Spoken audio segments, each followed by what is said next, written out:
sebat ilmu beliau dimanfaatkan untuk kita bersama ya Pak. Nah itu yang kami pembawa acara. Selanjutnya mungkin acara kami pembacaan ayat-ayat pendek terlebih dahulu, baru dilaksanakan tausiah atau ceramah dari Ustadz kita nantinya. Assalamualaikum warahmatullahi wabarakatuh. Waalaikumsalam warahmatullahi wabarakatuh. Sebelumnya kami dari wakil dari keluarga Ahli Bait, ya, keluarga besar Bapak Haji Imran Lubis, baik yang dari Kota Padang maupun yang dari kampung, dari Pasaman, semua menitipkan sambutan ya kepada kami yang kepada Bismillahirrahmanirrahim. Video ini dimulai.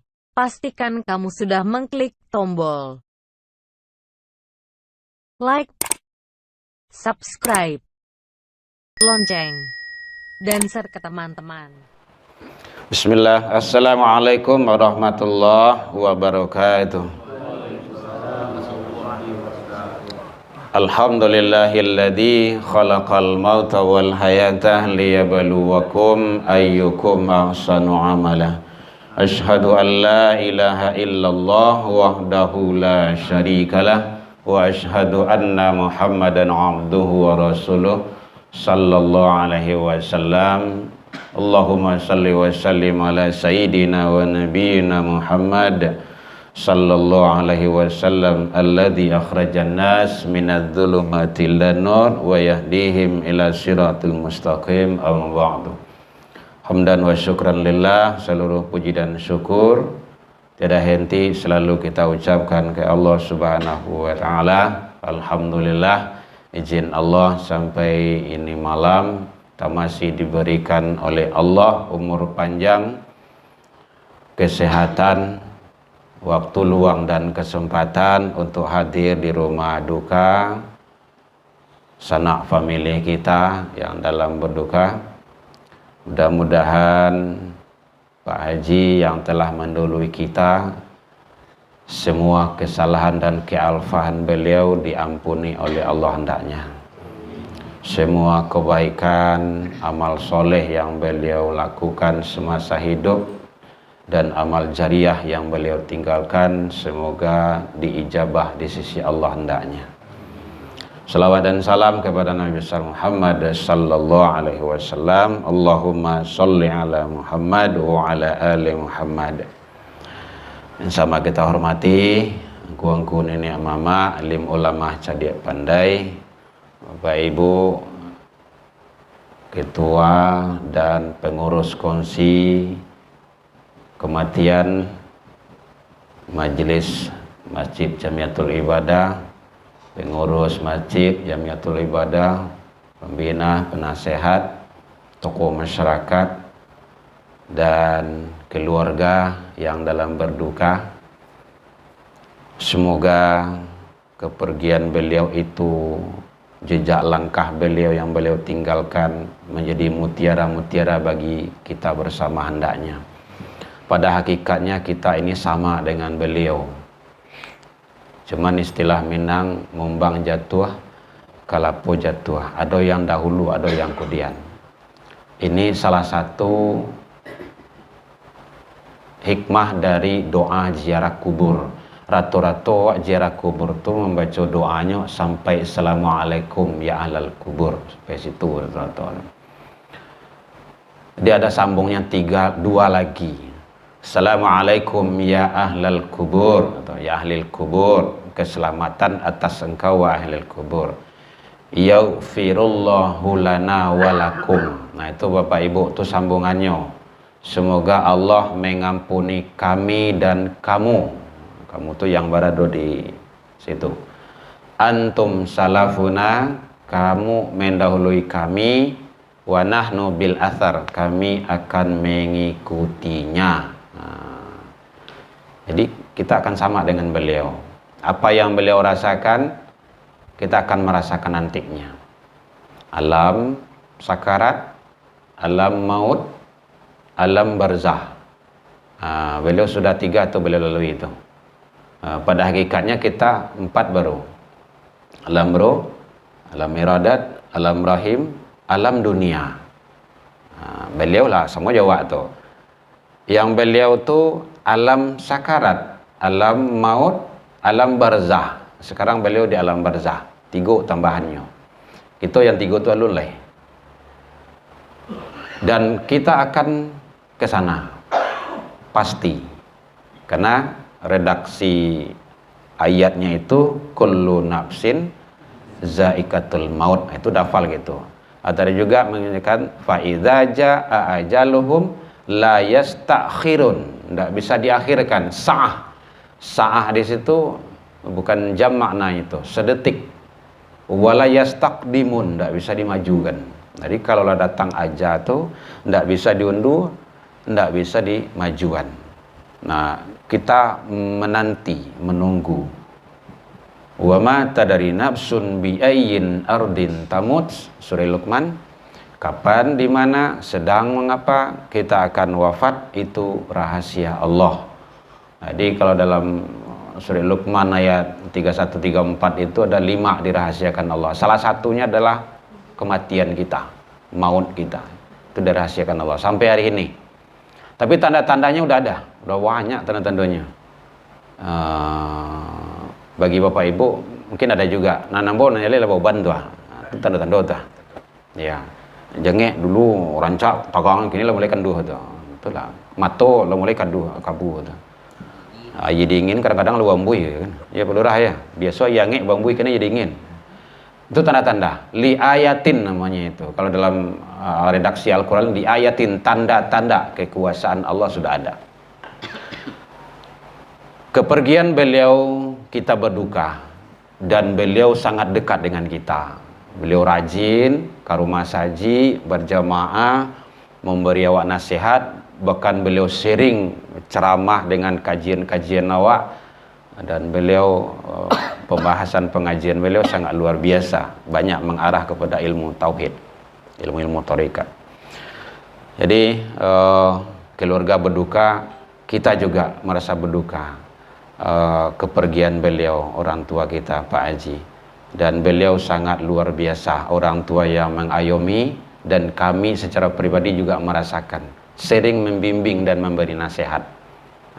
Ambo kan ketik baru tu jadi beliau banyak memberi nasihat ke ambo gitu. Bapak Ibu hadirin kaum muslimin, karena memang Rasul menyatakan yattabi'u maitun salatun. Kalau awak meninggal tu ada 3 yang mengiringi kita ke pintu kubur. Ahluhu, keluarga, orang kampung, orang banyak. Wa maluhu, haratu. Fayarji'u isnani, kata Rasul, 2 kembali pulang. Aduh. 3 yang mengiringi kita, 2 berbalik pulang. Mau ndak mau itu berbalik. Yang mana? Ahluhu, keluarga, orang ramai tadi itu, balik pulang. Wa maluhu, haratu. Dia tidak ada cincin yang awak pakai, batu jam-jam yang awak pakai, baju, jaket, gagah, buka nanti, tidak ada. Kopiah, baju seragam tu. Mohon maaf Pak Ketua, lain sawarna awak. Buka nanti itu, tidak ada.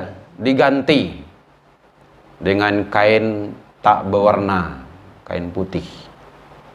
Memang begitulah hukum sunatullahnya. Kenapa kain putih? Nah, kalau ada yang bertanya itu, 1 sunnah Rasul, karena Nabi mengkayak gitu. Yang kedua, kain putihnya tidak boleh mewah, arago 10 juta, tidak boleh.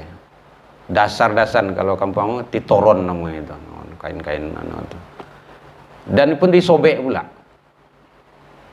Begitulah kita menghadap. Karena memang pada hakikatnya nanti itu juga akan kembali ke tanah, akan hancur, tidak ada apa-apanya. Maka pesan Rasul, wa yabqa wahid, yang kekal hanya 1, wa amaluhu, amal soleh. Amal soleh itu satu-satunya hanya tempat bisa kita melakukannya di dunia ini, tidak ada tempat lain. Tidak ada tempat lain. Jadi oleh sebab itu hadirin, mari kita perbanyak. Apalagi awak habis hari raya, banyak si rajin datang ke rumah saji. Di Sikodo, ada musola saji. Rajin saya ke rumah ibadah. Karena rata-rata umat akhir zaman itu, manusia akhir zaman itu lalai dengan ibadah. Nanti mulai dari Allah menyatakan fa khalafa min ba'dihim khalfun adaa'us shalah. Jadi awal-awalnya itu tuh malalalayan dulu. Abikula asawantalaila. Abikula asawantalaila alun lah. Alun orang azan baru. Oh alun kamai lah do. Oh alun takbir pertama lah do. Azan itu abi. Itu yang lalai itu. Jadi itu yang tidak boleh. Karena memang ibadah itu di awal. Utamakan. Dalam ibadah tidak boleh tergesa-gesa. Nah, gitu. Jadi ibadah tuh kalau masuk waktu laksanakan. Tapi dalam pelaksanaan ibadah tidak boleh tergesa-gesa. Nah, itulah diajarkan oleh guru-guru kita, imam-imam kita pakai tumak nina. Salat tidak boleh terkaja-kaja. Baguskan bacaannya, sempurnakan rukunya. Gitu. Kadang-kadang belum sempurna sujud, kita udah bangkit, duduk. Nggak boleh, sempurnakan. Setidaknya standarnya bacaan 3 kali itu. Subhana rabbiyal a'la wa bihamdi. Bapak Ibu, awak sedang, kalau bahasa sekolahnya, berkomunikasi dengan Allah. Kalau bahasa awaknya sedang mengecek-ngecek. Gitu. Baca dalam Al-Fatihah itu. Alhamdulillahi Rabbil Alamin. Baca dalam hadis qudsi. Allah jawab gitu. Jadi kita membaca itu Alhamdulillahi Rabbil Alamin. Bil'ain ya Ibu ya. Allah jawab itu. Hamidani abdi. Hambaku telah memujiku. Ar-Rahmanir Rahim. Dan Allah jawab lagi. Jadi setiap ucapan yang ada di dalam sholat itu punya nilai dan makna. Makanya sholat tidak boleh tergesa-gesa. Makanya ada hadis yang menyatakan itu istilahnya pencuri sholat. Kalau Bapak ingin tengok aja di Google nanti ada itu. Pencuri sholat. Itu orang yang sholat tidak pakai tumak nina. Ada 60 tahun dia sholat, tapi sholatnya tak diterima. 60 tahun tuh kalau gaek tuh. Gaek itu. Tapi sholatnya dia tidak terima. Kenapa? Karena dia pencuri sholat. Sholatnya itu tidak punya nilai. Makanya kita ibadah memang betul-betul kita nikmati dengan sebaik-baiknya. Karena ibadah itulah yang akan menyelamatkan kita. Bapak Ibu jamaah. Jadi pesan Rasul, 3 yang mengiringi kita kalau kita wafat, dan 2 kembali pulang, yang kekal hanya 1, yaitunya amal soleh yang akan nanti mampu dengan izin Allah menyelamatkan kita. Itu dalam Al-Quran surah Al-Kahfi ayat 110 bagian akhirnya. Faman kana yarju liqa rabbi falyamal amalan solehan. Amal soleh. Siapa yang ingin ketemu dengan Allah, maka dia harus beramal soleh. Amal soleh itulah di dunia ini. Kemudian dalam hadis yang lain yang sering kita kenal, ada redaksinya idza mata ibnu Adam, ada idza matal insan in qata amaluhu illa min thalathin. Kalau meninggal anak cucu Adam atau manusia itu terputus segala-galanya semasa hidup di dunia itu. Dulu rajin ke rumah saji, kalau wafat ndak bisa lah dong. Dulu rajin puasa, kalau wafat ndak ada lagi. Dulu rajin baca Al-Quran, kalau wafat tidak bisa. Maka sokat itu banyak itu lakukan. Illa min thalathin, kecuali 3. Itu sudah sahih hadisnya itu. Udah kenal kita itu. Sedekah jariyah. Sedekah jariyah itu semasa hidup bisa kita lakukan. Al-ilmu yantafa'u bih, ilmu yang bermanfaat. Awak yakin beliau naman yang nangku almarhum Pak Haji banyak memberikan ilmu yang bermanfaat kepada anak didik beliau, kepada kita. kepada masyarakat, kepada jamaah. Itu diamalkan, mengalir kebaikan-kebaikan kepada beliau. Waladun solihun yad'ulah, anak-anak. Jadi redaksinya situ jaleh Bapak Ibu. Walad, anak. Anak di situ ada ulama menafsirkan, ada anak kandung, ada anak didik. Anak kandung itu turunan awak. Kita sebagai ayahnya, sebagai ibunya. Anak didik, ya kalau di kampus ngajar, di sekolah ngajar, di tempat-tempat lain, di majelis taklim ngajar, atau ilmu yang diajarkan itu diamalkan oleh murid-murid, oleh siswa, oleh santri, mahasiswa kita, itu ngalir kebaikannya kepada kita yang mengajarkannya.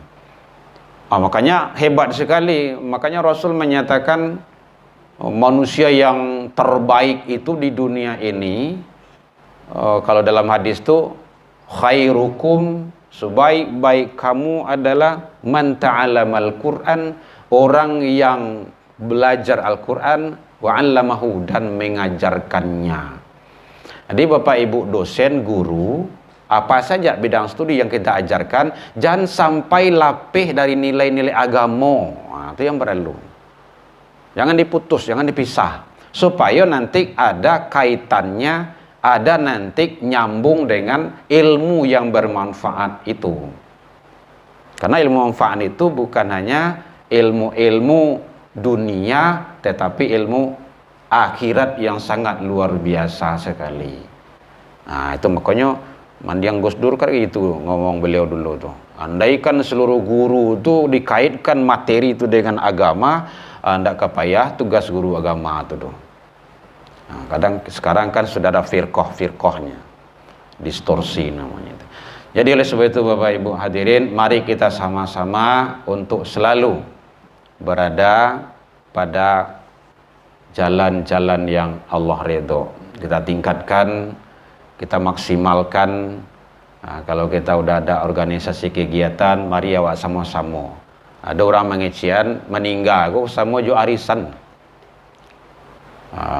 Kini mungkin di rumah beliau, malam besok lu tentu lu dan di rumah awak masing-masing. Nah itulah, siapa yang akan menerima kita tidak tahu, dan kita pasti akan menerimanya, apalagi yang maut itu. Maka oleh sebab itu pesan Rasul, kita harus redha. Jadi Rasul berpesan kepada keluarga yang ditimpa musibah, redha, sabar, redha, syukur atas nikmat. Redha, sabar, syukur. Itu hadis qudsi. Malam tardo biqadai, itu redaksinya. Siapa yang tidak redha atas qadaku, ketentuanku, ujianku, tidak redha dia.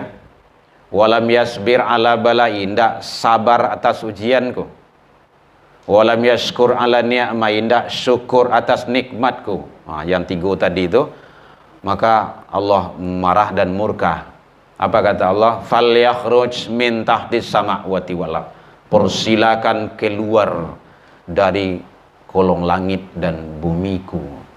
Bahkan redaksi hadis qudsi itu, silakan cari Tuhan selain aku. Bahayanya. Jadi tidak lain kecuali kita harus redha. Karena memang ada di sebagian tempat kita lihat, tak kala anaknya wafat, dia ndak putus asa. Tak kala orang tuanya wafat, dia sampai stres. Apalagi kalau di rantau tu kan, pulang tiba di luar tu pingsan langsung, inyulan dia ben bagai. Ndak boleh. Menangis boleh, ditangisi tak boleh. Nah, itu kalau di dalam agama tu. Kalau ditangisi itu artinya sudah berbuah-buah, lah menyabui-nyabui sadonya. Itu yang tidak dibenarkan. Kalau nangis itu sunatullah, karena kita berpisah dengan beliau. Rasul tak kala cucu beliau wafat, Hasanul Husain juga Rasul menangis. Jadi oleh sebab itu, mari kita sama-sama untuk selalu berusaha dengan semaksimal mungkin bagaimana mempersiapkan bekal kita untuk kampung yang abadi di akhirat kelak. Kemudian yang terakhir, Bapak Ibu, Mari kita ayomi, kita didik anak-anak kita. Tantangan mereka sangat berat sekali, sangat barik bana kini ko. Entah 5, 10, 20, 30 tahun yang akan datang, apa yang terjadi tidak tahulah kita. Zaman sangat ganas sekali. Pergaulan, ya, narkoba, kemaksiatan di mana-mana. Makanya bentengi dengan iman. Tidak lain daripada itu. Iman. Harus iman. Wajib hukumnya. Kenapa? Sebelum Nabi hijrah itu 13 tahun itu iman. Di Mekah. Di Mekah. Jadi sebelum hijrah Bapak Ibu ke Madinah itu tauhid itu. Iman. Pondasi itu kuean dulu, rancaan dulu. Lah kue, lah kukuh, iman tuh, iman sahabat kalau dulu di situ kan, iman umat tuh, silakan barangkali kamu kapai. Insyaallah aman. Jadi, karena anak-anak sekarang calik tuh, dia tidak peduli dengan sholat, apalagi kalau ada handphone di tangannya, habis itu, tidak peduli. Boleh kita lihat, kadang bacaka anak jo orang gaeknya gara-gara handphone. Jadi jangan terlalu cepat ngasih handphone pada anak, Bapak Ibu. Itu benar itu. Handphone itu racun. Lebih bahaya daripada narkoba. Udah ada penelitian. Jadi HP itu kadang anak TK urus CD urus lagi handphone. Tidak benar itu. Pola pendidikan orang tua tidak benar itu. Itu sama meracuni anak namanya itu. Jadi hati-hati kita. Karena semua itu adalah pola yang tidak baik. Didik aja dengan agama. Awak do masjid, do musola, suruh anak ke surau, suruhnya mengaji, pandai juga agama. Lakukan Al-Quran surah Luqman ayat 3 baleh sampai 9 baleh. Itu pola pendidikan yang baik itu, yang benar. Di rumah startnya, di rumah tangga. Baru nanti keluar. Baik Bapak Ibu, demikian saja. Sudah 21 menit. 21 menit. Hari yang 9. 2 menit kalau ada yang kabatannya silakan. Kalau tidak kita tutup. Karena orang tua kita sama-sama faham, sama maklum. Beliau adalah uswah bagi kita. Tokoh bagi kita. Baik, kalau tidak ada, demikian saja. Saya atas nama pribadi, Pak, bersama keluarga, mohon maaf. Dan juga kawan-kawan, mungkin ada yang bisa datang kemarin, ada yang tidak, gitu kan. Ambo tinggal di Kuranji, cuman dapat info di WA group sama Pak Lurah yang ngirim kemarin, gitu kan. Karena beliau aktif di kongsi kita, gitu kan. Jadi, kalau ada tersinggung dek naik atau lantuang dek turun, kami sebagai warga, sebagai teman-teman, sebagai jamaah beliau melalui keluarga mohon dimaafkan, Pak. Kami juga seperti itu. Jauh dari itu kami telah memaafkan kealfaan, kekilafan beliau, dan beliau tidak ada salah kepada kami. Karena beliau adalah orang tua kami yang membimbing, mendidik, dan membina kami. Secara pribadi saya merasakan, karena beliau adalah guru. Baik, demikian saja. Mohon maaf, tasingguan deka nanya, telantuang deka turun. Alhum minkum. Ilal liqa fastabiqul khairat. Wabillahi taufiq wal hidayah. Wassalamualaikum warahmatullahi wabarakatuh.